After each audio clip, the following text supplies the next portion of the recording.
Bonjour, je suis Vincent Chenet, je suis le rédacteur en chef du mensuel La Décroissance.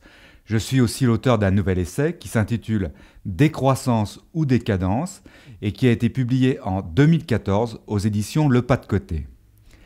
J'aimerais ici faire une mise au point sur un sujet extérieur à la décroissance, mais que j'évoque dans mon livre. Ce sujet, c'est le revenu inconditionnel, dit aussi revenu citoyen ou d'autres dénominations, elles sont nombreuses, qui le désignent. En effet, nous avons observé ces dernières années quelques militants portant cette revendication infiltrer le monde de l'objection de croissance pour nous présenter cette idée jusqu'à une sorte de clé de voûte de la décroissance. La revendication d'un revenu inconditionnel, c'est-à-dire d'un salaire versé à vie par l'État, que l'on choisisse de travailler ou pas, trouve un écho chez certains militants de gauche, des militants écologistes, des militants altermondialistes, mais aussi jusqu'à la droite et jusqu'à la droite de la droite. Ainsi, le pape des néo-païens, Alain de Benoît, déclarait que cette idée, je cite, « mérite d'être étudiée de près ». Alain de Benoît y consacrait après tout un développement dans le numéro de janvier 2014 de sa revue Éléments.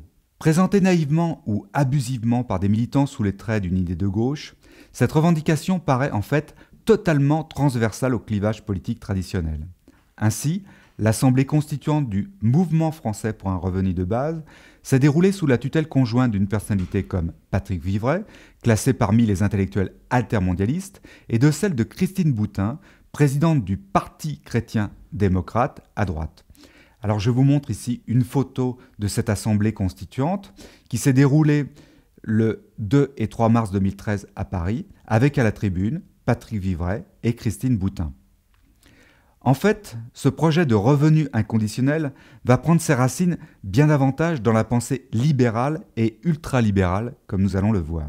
Récemment, Laurent Geoffrin, le célèbre directeur de publication de Libération, s'est enthousiasmé pour cette idée de revenu inconditionnel. Il a été sous l'influence d'une étoile montante de l'ultralibéralisme en France, c'est-à-dire Gaspard Koenig, qui est le créateur du think tank libéral Génération Libre.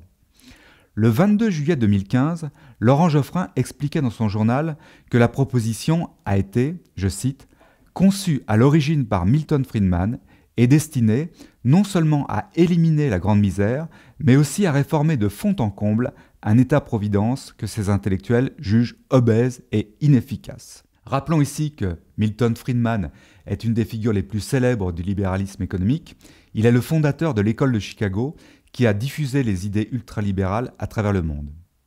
Mais Libération n'est pas le seul journal à défendre cette idée de revenu inconditionnel. De l'autre côté de la Manche, le Financial Times, c'est-à-dire le quotidien de la haute bourgeoisie anglaise, s'est demandé dans son édition du 5 mai 2015 ce que pourrait être un programme dit conservateur radical. Sa réponse : mettre à la casse toutes les prestations sociales et les remplacer par un revenu minimum pour tous de 8 000 livres par an, soit environ 11 000 euros. Ce serait la fin des cotisations sociales, la fin de la sécurité sociale, la privatisation totale de l'école, etc. On le voit, c'est donc très logiquement que l'on retrouve comme promoteurs de cette idée de revenu inconditionnel des figures du libéralisme et de l'ultralibéralisme comme Alain Madelin et son fils spirituel Gaspard Koenig en France, ou aux États-Unis, Milton Friedman, ce grand précurseur du libéralisme. Mais cette proposition va aussi trouver des défenseurs dans la droite plus traditionnelle, comme Dominique de Villepin ou Christine Boutin, puis à travers les grands médias, comme nous l'avons vu. C'est ici que nous en venons à la décroissance. Dans mon nouvel essai, j'ai écrit à ce sujet. Le rôle des partisans du revenu et de la gratuité inconditionnelle aura été de tenter de subvertir ce qu'il y a de subversif dans la décroissance, c'est-à-dire la possibilité de sevrage. Elle vient ainsi retourner la décroissance contre elle-même pour en faire le support d'une théorie du retour au stade buccal. Elle est symptomatique de ce maintien dans l'âge du sein. D'essence matriarcale, elle trouve dans ces conditions un terreau fertile pour se développer. Il est tout aussi révélateur que les libertariens du Parti pirate aient intégré immédiatement cette proposition. Demeurer un djik, maintenu en vie par la tétée d'un papa et d'une maman Oni, ce programme ne pouvait qu'enthousiasmer ces cyber-humains. Suivant cette perspective, il n'est pas étonnant qu'un très mélanchoniste et deleuzien politologue avec de très très grands guillemets, légitime constamment cette revendication dans ses interventions au nom du, je cite, souvenir du sein de la mère. Alain Valterio, qui est un psychologue jungien, observe, je cite, quand on rêve d'un autre monde, c'est toujours l'idéal d'un monde plus maternel qui nous vient à l'esprit. Cette revendication au nom du souvenir du sein de la mère renvoie directement aux thèses de Brzezinski et de la célèbre commission trilatérale. Alors voilà ce qu'on peut lire sur la commission trilatérale sur Wikipédia. Le mot tititaillement a été utilisé en 1995 par le démocrate Brzezinski, membre de la commission trilatérale et ex-conseiller de Jimmy Carter, pendant la conclusion du premier State of the World Forum dans l'hôtel Fairmont de la ville de San Francisco. L'objectif de la rencontre était de déterminer l'état du monde, de suggérer des objectifs et des objectifs désirables et proposer des principes d'activité pour les atteindre, et d'établir des politiques globales pour obtenir sa mise en œuvre. Les dirigeants réunis à San Francisco, Gorbatchev, Bush père, Margaret Thatcher, Bill Gates, Ted Turner, etc., sont arrivés à la conclusion que, dans le siècle à venir, 2/10 de la population active suffirait à maintenir l'activité de l'économie mondiale. Le problème se poserait alors sur la manière de gouverner 80% de la population restante, superflue dans la logique libérale, ne disposant pas de travail ni d'occasion d'autre type, ce qui nourrira une frustration croissante. C'est ici qu'est entré en jeu le concept proposé par Brzezinski. Brzezinski a proposé le tititaillement, un mélange d'aliments physiques et psychologiques qui endormiraient les masses et contrôleraient leur frustration et leur protestation prévisible. Le même Brzezinski explique l'origine du terme tititaillement comme une combinaison des mots anglais tit, c'est-à-dire le sein en anglais, ou titillette, taquiner pour exciter gentiment, et entertainment, qui, dans aucun cas, ne doit être compris avec des connotations sexuelles, mais bien au contraire, comme allusif à l'effet endormant et léthargique que l'allaitement maternel produit chez le bébé quand il boit. Voilà, reléguer toute une partie de la population devant des écrans, dans un monde virtuel, en leur donnant la béquille minimale grâce à ce revenu inconditionnel, s'inscrit parfaitement dans cette logique. Elle est malheureusement d'ailleurs déjà à l'œuvre pour une frange grandissante de la population. Il est d'ailleurs cocasse d'observer les individus les plus prompts à vouloir l'anéantissement d'un État présenté comme intrinsèquement totalitaire, réclamer son sein pour toute leur existence. Interpellé sur cette idée, le philosophe antilibéral Jean-Claude Michéa conclut que cette proposition de revenu inconditionnel ne pouvait, je cite, « certainement pas être le fondement éthique d'une société socialiste ». C'était dans la décroissance numéro 100 en juin 2013. De son côté, dans son journal Fakir, le journaliste de la gauche François Ruffin rappelait, je cite, « Nous sommes attachés aussi à cette morale politique, c'est-à-dire tu ne consommeras pas plus que tu ne produis, ou encore, comme l'écrit Michel Clouscar, ne travaillez jamais, ce qui revient clairement à dire laissez ou faites travailler les autres. » Et François Ruffin mettait en garde à ce que, je cite, « le revenu de base, ou ne serait-ce que sa revendication, ne creuse pas encore davantage le fossé entre employés producteurs de biens et de services, dans le tiers-monde ou ici, et une petite bourgeoisie culturelle consommatrice, pour que cette avancée serve à l'émancipation de tous et non de support à l'hédonisme d'une classe de loisirs. » C'était dans Fakir de février 2014.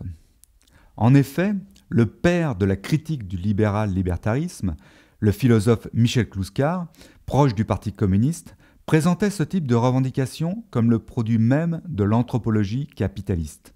Vouloir consommer sans produire, soit l'aspiration de la petite bourgeoisie à s'élever dans les classes sociales en rejoignant l'aristocratie oisive et la grande bourgeoisie entière.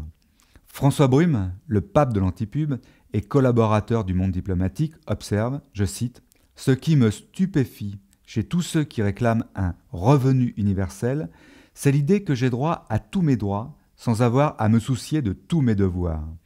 La juste notion serait de définir ce qu'en échange d'un revenu universel, j'aurais à fournir comme labeur universel. Sous couvert d'une opinion progressiste, ces utopistes étendent à tous l'idéologie du « vivre de ses rentes » qui caractérisait l'ambition des bourgeois du XIXe siècle. Tout homme qui veut vivre dignement désire mériter par son ouvrage les moyens de son existence. C'est le mépriser que d'envisager d'en faire un assisté à vie. » Fin de citation. Il y aurait encore beaucoup à dire sur cette revendication portée par des « rebelles » pour rejoindre la classe de loisirs, exemptée de devoirs de production, qui vit en parasite sur le dos des classes laborieuses et de la nature.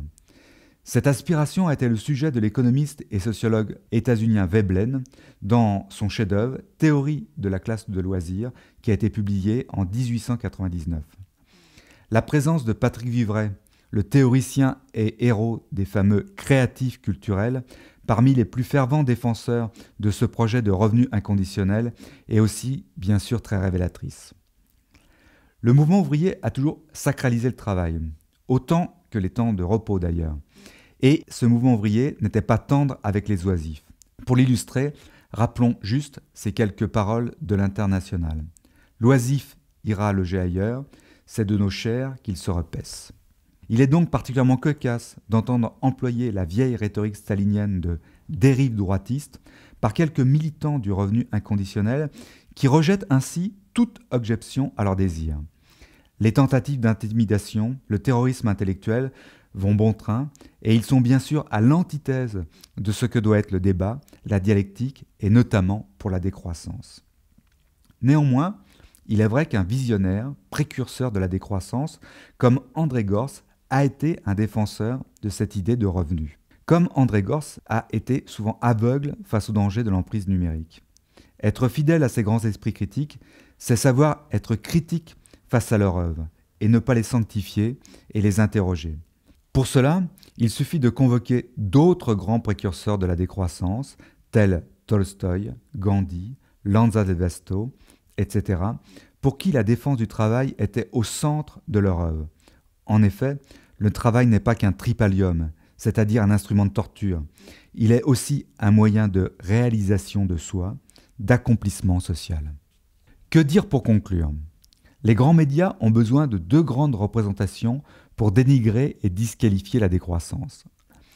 La première est de représenter les objecteurs de croissance comme une sorte d'adeptes de revival hippie, vivant nus dans les bois. La seconde est celle d'idéologues déconnectés de toute réalité. Il est évident que lors des rares fois où ils se tournent vers la décroissance, ils vont le faire vers ce type de représentation. Tout le monde comprendra bien pourquoi, au vu de leur structuration économique actuelle et des intérêts pour lesquels ils travaillent. Ça ne manque pas d'ailleurs. Cette idée démagogique d'un revenu inconditionnel, surtout en pleine crise de la dette, est du pain béni pour eux, comme pour tous les détracteurs de la décroissance, qui font tout pour la présenter comme une sorte de coalition d'irresponsables puérils. Voilà, je vous remercie de votre écoute.